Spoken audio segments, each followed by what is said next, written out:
Now it's time for On Point, where we speak to experts to delve deeper into the biggest news stories in the spotlight right now. From today, as we just heard from our Kim Yeon-sung, pregnant women in South Korea who made reservations for a COVID-19 vaccine will start receiving either the Pfizer or Moderna shots. Health officials in the country say the vaccines are safe for pregnant women and can decrease their risks of contracting COVID-19 and becoming critically ill. And also from today, 16 and 17-year-olds in South Korea will begin to get vaccinated with a period to last around 3 weeks. Vaccinations are not compulsory for teens, and the South Korean government is leaving it to the discretion of their parents or guardians. For more on this, we connect to Dr. Alice Tan, internist at MizMedi Women's Hospital in Seoul. Now, good morning, doctor. Good morning. Let's start with pregnant women. Some expectant moms have voiced concerns about the vaccine possibly having an effect on whether they'll be able to breastfeed their baby. And some even worry about miscarriage or infertility. What would you say to pregnant women who are reluctant to get the vaccine because of such concerns? Well, I'm a mom of 3 in addition to being a doctor, so I completely understand the concerns that pregnant women may have. There's a long list of medications and environmental concerns that pregnant women need to be careful about. Fortunately, the COVID-19 vaccine is not on that list. It is very safe to get the COVID-19 vaccine, and in fact, it's necessary because COVID-19 can cause very serious disease in pregnant women and also can lead to what we call adverse pregnancy outcomes, such as low birth weight and premature birth in pregnant women and in their babies. And so I think it's very, very important that women who are pregnant or planning on getting pregnant definitely get the COVID-19 vaccine.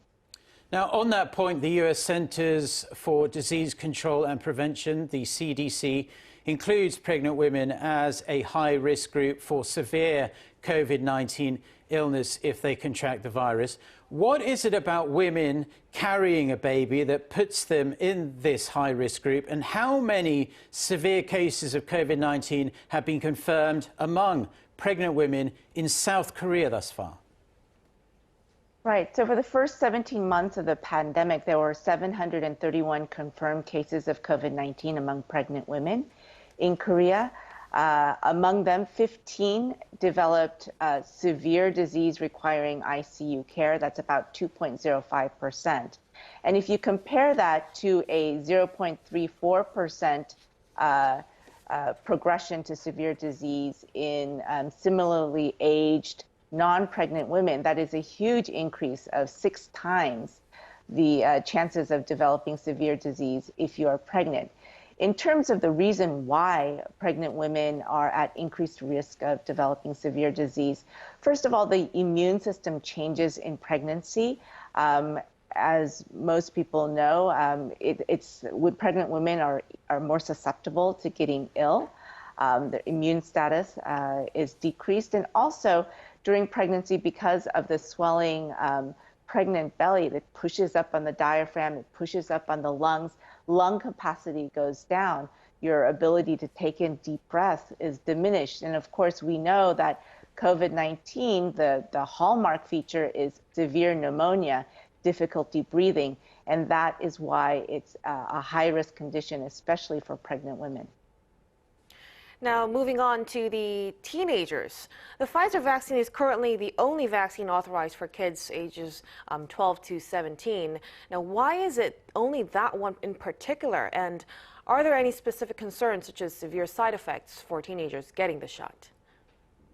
Right. I think it's a matter of timing. So the Pfizer vaccine was, of course, the first vaccine approved for COVID-19 in the world. And they went ahead after their phase 3 studies in adults to progressively decrease the ages of people studied to teenagers and then to children. And so they had the results from their phase 3 studies in children and adolescents first. And so that's why they were approved first. Moderna also submitted their phase 3 trial data for teenagers in their teen COVID study. And the results showed high efficacy and very good levels of safety as well. The reason why there was a hold, however, by the FDA on approving the Moderna vaccine in adolescents and teens is because of the potential of the side effect of myocarditis and pericarditis, which was seen to be more prevalent in men, especially teenage boys and men. And so that's why there's a hold. Okay, and finally, Doctor, South Korea's daily COVID-19 cases fell to the 1,400 range on Sunday. And as we've been reporting, the country is preparing for a so-called living with COVID-19 scheme from November. Seeing how other countries have dealt with the pandemic, how do you personally rate, as a doctor, the South Korean government's handling of the crisis over the past couple of years?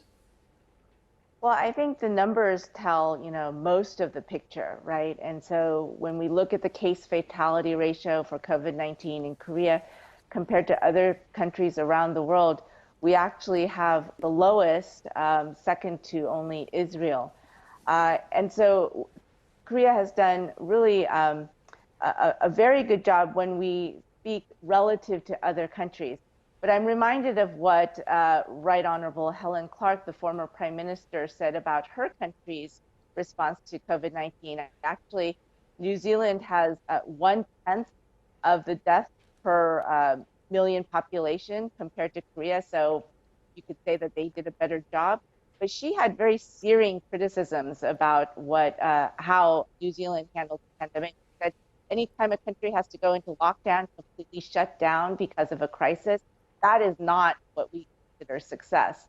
So, Korea, relative to other countries, I think they did a good job. The government did a good job. The people of Korea have done a phenomenal job wearing the mask, doing the right thing, complying with public health authorities' guidance. But we do need to remember that more than 2,000 people have died. Children are without parents. Parents are without, their older parents having died as well. And so even though relatively we've done a better job, it still has been a tremendous tragedy for the country. Yeah, South Korea has been lauded around the world for the way it has dealt with the crisis. Many other countries going into complete lockdown. We never had to deal with that, fortunately, here in South Korea, despite having a very dense population in this country. Dr. Tan, thank you very much for your insights, and we appreciate you coming on today. That was Dr. Alice Tan, internist at MizMedi Women's Hospital in Seoul, on the rollout of vaccine for pregnant women and teenagers. Thank you again.